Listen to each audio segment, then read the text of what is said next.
Pressure খেয়ে ঢুকে যাবে। একটুখানি ফাঁপা ছিল, মাল একদম ঝাঁকিয়ে ঢুকিয়ে যাবে।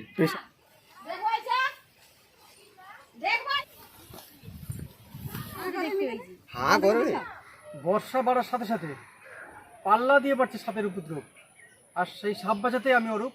তো চলুন আরও একটা স্নেক রেস্কিউ ভিডিও নিয়ে আপনাদের সঙ্গে কিছু সময়। লাইটটা নিয়ে এসো।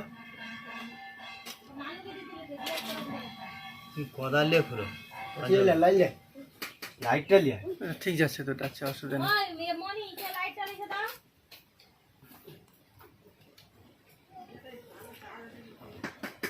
অনেক মানে সাপ থাকলে বেশ বড়ই সাপ থাকতে পারে। বড় সাপ, বড় তো সাপ। বাইরে দিয়ে কোথায় গেছে? না না না, বাইরে আমার বউ ছিল।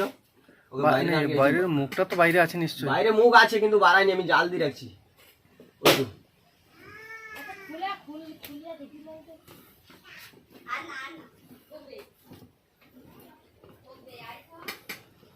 মানে অন্যদিকে ছাঁটিছে, বুঝছো? যতই তুমি করো, তুই মাত্র কোদাল ধরো, ওর সিং হবে না। আমি ওই জন্য করি, খুলো মাল বাড়াইলে জাঁকি রাখবো। ওই এক সাইড দে না, এক সাইড দে না, এক সাইড দে না। তুমি দূর থেকে নিয়ে যাও, এখান থেকে নিয়ে যাও, তাহলে সুবিধা হবে।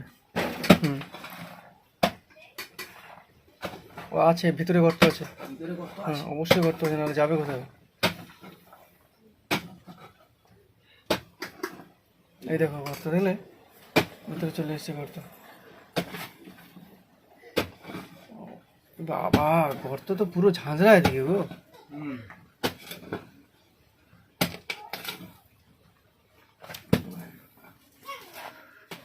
আচ্ছা এইখানে একটা গর্ত ছিল না? এই জায়গাটা, এই জায়গাটা, এই জায়গাটা না। এখন এই গর্তে ঢুকবে, বুঝলে তো? গর্ত ঠিক করবে, ওরা ডিম পাড়বে। এখন ডিম পাড়ার সময় হয়ে এসছে, এখন থেকে লক্ষ্য রাখবো সব।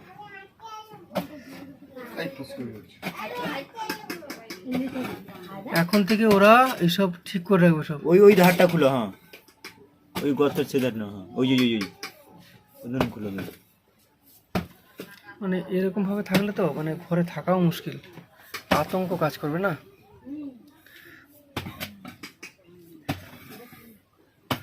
এগুলো কি কথা জানো তো?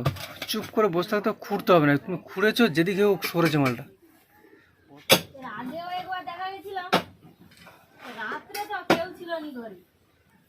মানে এখানে এখানে এখানেই এটা ঢুকেছিল কোথায়? লাস্টে ঢুকেছিল কোথায়? ঢুকেছিল কোথায় সেটা দেখেছিলেন কি?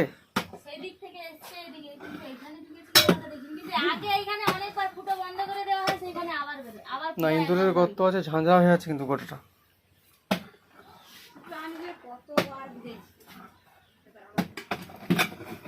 সমীরণ পিছনটা দেখো ভাই, পিছনটা দেখে তো একটু। পিছনে আলাদা দোষটা কোনো গর্ত আছেই। পাঁচুকা এতটা অব্দি ওখানে এমনি অতটা অব্দি খুলছিল, ঠিক আছে?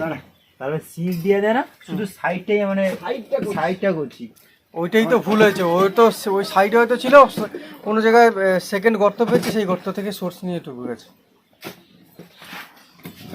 গর্ত কোথাও না কোথাও আছে, সাইডের গর্ত কোথাও না কোথাও একটা গর্ত রয়েছে, আলাদা হবে না। গর্ত আছে কিন্তু এত নিচে নাই, উপর দিয়ে গর্ত আছে। হ্যাঁ উপর দিয়ে উপর প্রশ্ন গর্ত থাকবে।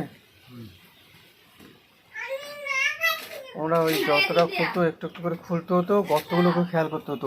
একটু যদি ছোট গর্ত মুখটা গলাতে পারে না, যত বড় সাপ হোক প্রেসার খেয়ে ঢুকে যাবে। একটুখানি ফাঁপা ছিল, মাল একদম ঝাঁকিয়ে ঢুকিয়ে যাবে। প্রেসার খেয়ে ঢুকে নেবে, তুমি চট করে পাবে না। বহু সাপ এরকম করে দেখেছি, মানে ধরাও পড়েছে অনেকগুলো, কিন্তু বেশিরভাগ সাপ এরকম। হ্যাঁ টাইম উঠছে, আবার নতুন করে চালু করলাম। এখন চালু করলি? হ্যাঁ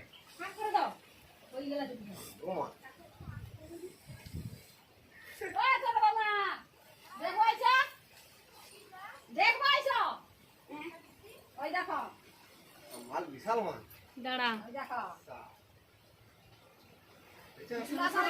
চলো বাইরে বেরোবো কোনটা দিয়ে? হ্যাঁ হ্যাঁ, বাইরে বেরোবো কোনটা দিয়ে? ও রাস্তা দিয়ে যাও, এদিক দিয়ে যাও।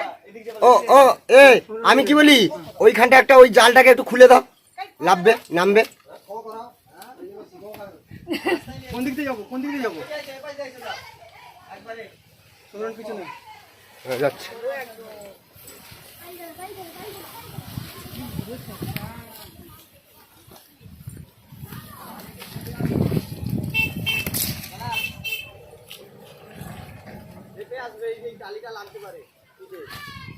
দেখে যাবে, দাঁড়াও তুমি চুপ করো।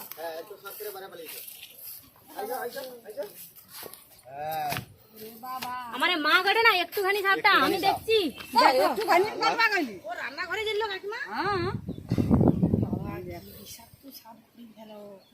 রান্নাঘরে আমি যাইছি, যে জোরে আওয়াজ করছে আমি তো শুধু গামলিলে আইছি রে, ওকে দেখতে পাইছি। হ্যাঁ করে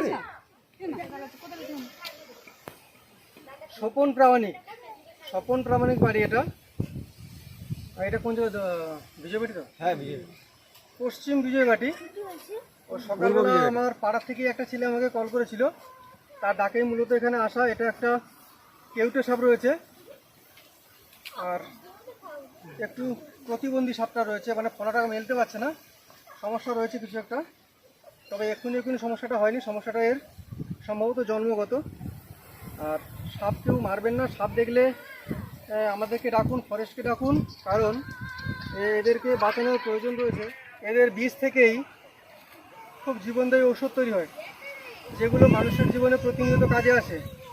সবথেকে বড়, সাপে কামড়ালে যে অ্যান্টিভেনামটা দেওয়া হয় সেটাই সাপের বীজ থেকে আসে। তাই সময় থাকতে সচেতন হন। পৃথিবীটা সকলের, মানুষের যেমন বেঁচে থাকার অধিকার রয়েছে, প্রতিটি সরীসৃপ থেকে প্রতিটি বন্য প্রাণেরও বেঁচে থাকার অধিকার রয়েছে। তাই সাপ বাঁচান, পরিবেশ বাঁচান। কৌটা জলের যে ড্রামগুলো এসে গেছে সেগুলো মারবে নি,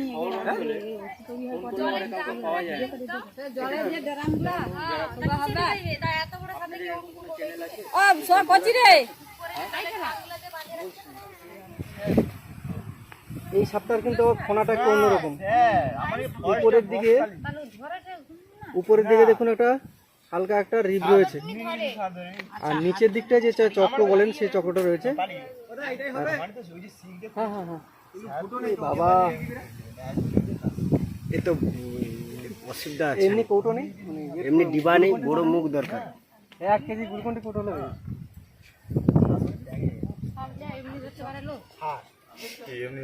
এমনি জানে ধরে হ্যাঁ এর চেয়ে বড় একটা আরো সেটা মন্দিরে পালিছে রাত্রে মন্দিরে চলে যাবে পরে আমার পা ধাতে কি একটা সাপ হয়ে গেল। করছিল কে? ব্রহ্মজ্যোতি। ব্রহ্মজ্যোতি আমাকে অনেকটা হেল্প করলো, ও অনেকটাই ফুড়ে দিয়েছে।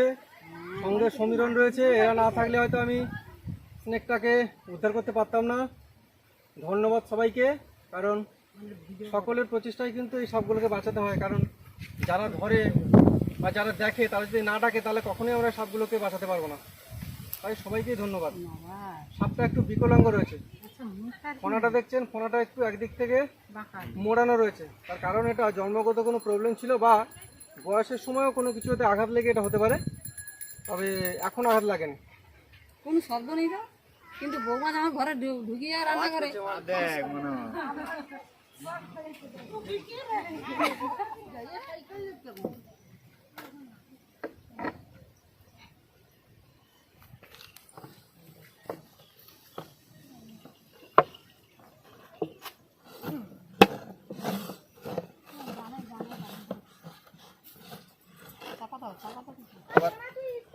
চাপটা কোথায়?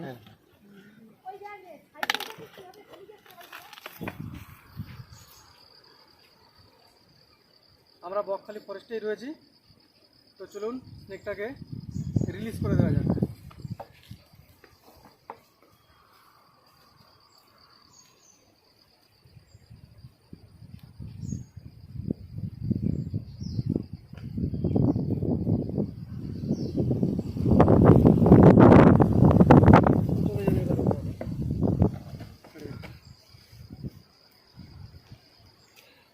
ছেড়ে দে, কেটে দে।